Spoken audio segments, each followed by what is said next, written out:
The marathon. Over 26 miles, it is one of the most grueling events in sports, pushing the human body to extremes. This is the ultimate endurance test, where highly trained runners earn their reputation as some of the most elite athletes on the planet.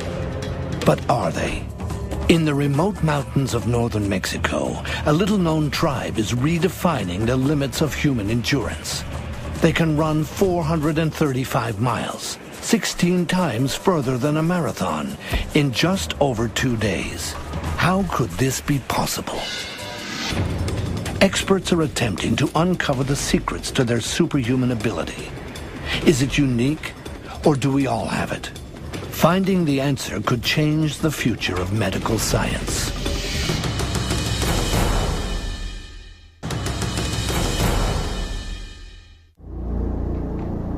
In the remote Sierra Madre Mountains of northwest Mexico lies Copper Canyon, a rugged region home to a tribe called the Tarahumara, the running people. The Tarahumara have inhabited this terrain for 500 years. Their name comes from their ability to run superhuman distances without running shoes. How do they do it? Chris McDougall is a former marathon runner. He is astonished by the Tarahumara's extraordinary endurance. This is an entire tribe of people that can run distances well beyond 100 miles. They routinely run 200, 250 miles at a time. And not just some people, but all of them, men and women, old and young alike. Remarkably, the tribe record for a single run is a staggering 435 miles in just over 48 hours. It's equivalent to running from New York to Cleveland, Ohio.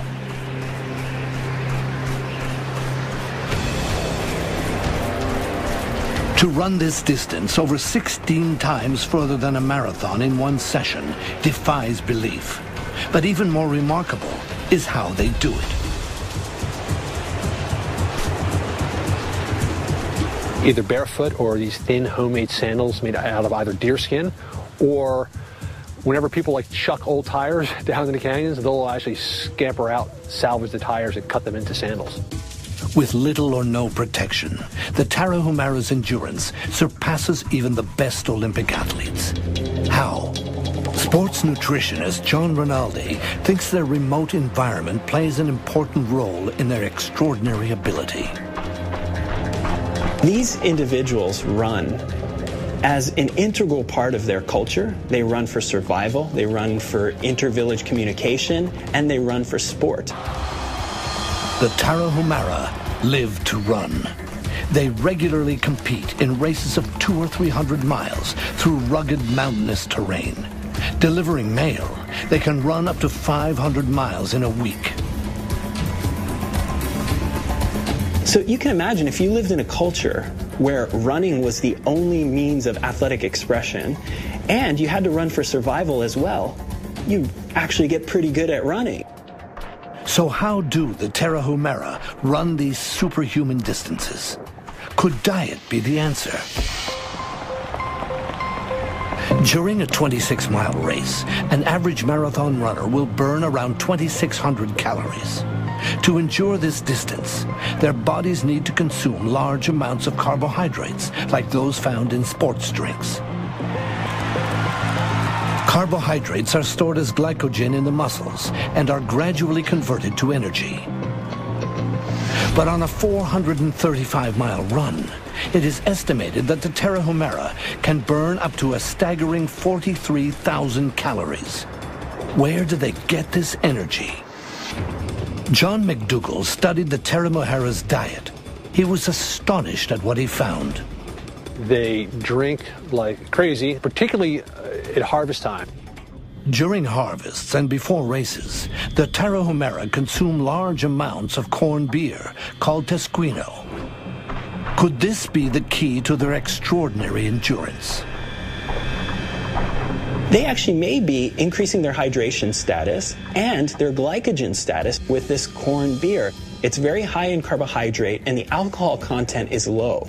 It's actually been estimated that it would take about 4 liters to get intoxicated using their corn beer or their corn beverage. So if you think about it, the amount of carbohydrates that would come with that and the amount of just simple fluid load would be very high. But does diet alone explain why the Tarahumara have superhuman endurance?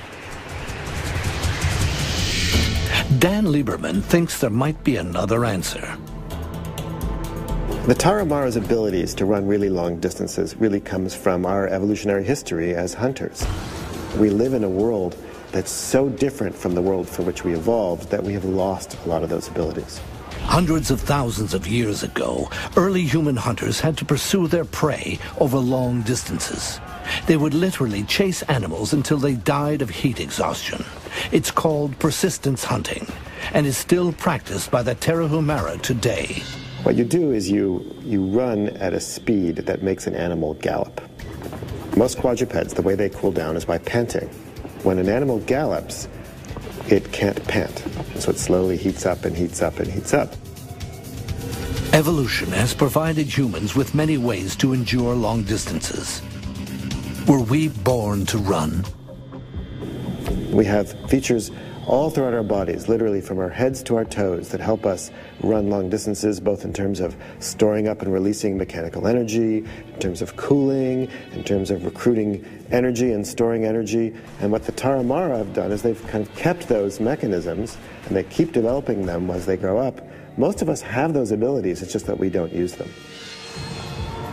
With little or no need for exercise, Dan believes our modern lifestyle is to blame. Why would you want to persistence hunt nowadays? I mean, we can go to our supermarket, we can buy our meat, fully packaged in a container. Dan believes there's another reason why we don't run like the Tarahumara. When we started studying barefoot running and minimalist shoe running, we learned that there are some interesting aspects to the way the Tarahumara run that may be actually of some use to us. The Tarahumara don't use conventional running shoes. They run in thin, homemade sandals called huaraches. Or they run barefoot. Could this be the answer to their superhuman abilities? Sports scientist Dr. Irene Davis suspects that because the Tarahumara run without shoes, they run differently than most modern marathon runners. And that this may be the key to their amazing endurance. Today, she's going to test her theory in the lab. We're going to start you up and we're going to have you walk just to kind of get you warmed up, and then we'll break it into a run. Then I want you to just land your natural type of a landing. We're going to collect some data with you running naturally. Wearing running shoes, the test subject lands on his heel first, then the rest of the foot connects. In runners' terms, this is called a heel strike, and has long been considered the ideal running style. But the experiment's results offer a different perspective. This is a skeleton depiction of you running. And that red arrow is actually the ground reaction force as it goes through your heel and through your foot and actually up through your center of mass. Over here on this graph, what you're seeing is this is the ground reaction force as you land. What's interesting about this is that you've got a very distinct impact peak. This impact is the area that we think might be related to injury.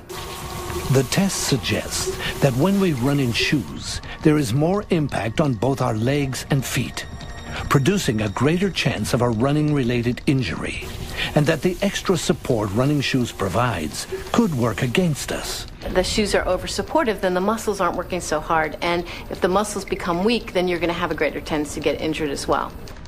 But is there a difference when the subject runs in bare feet? So Jason, are you thinking about the way that you're landing, or are you just letting your feet land the way they want to naturally land? I'm letting my feet naturally land the way they want to land. I feel I'm definitely landing more mid-foot, forefoot. I mean, there's definitely less impact. Now what we're looking at you running, barefoot, you can see that you're not landing so much on your heel. Do you see that you have a less distinct impact peak? I think it's, you know, it's crazy how much the force, the impact, how much less impact there was. Could we all be superhuman if we ran without shoes? Probably not. But finding the answers to the mysteries of the Tarahumaru's remarkable endurance may take us a step closer to understanding the secrets of the human body. I think there's an enormous amount that we can learn from people like the Tarahumara because they teach us about how our bodies were designed to function.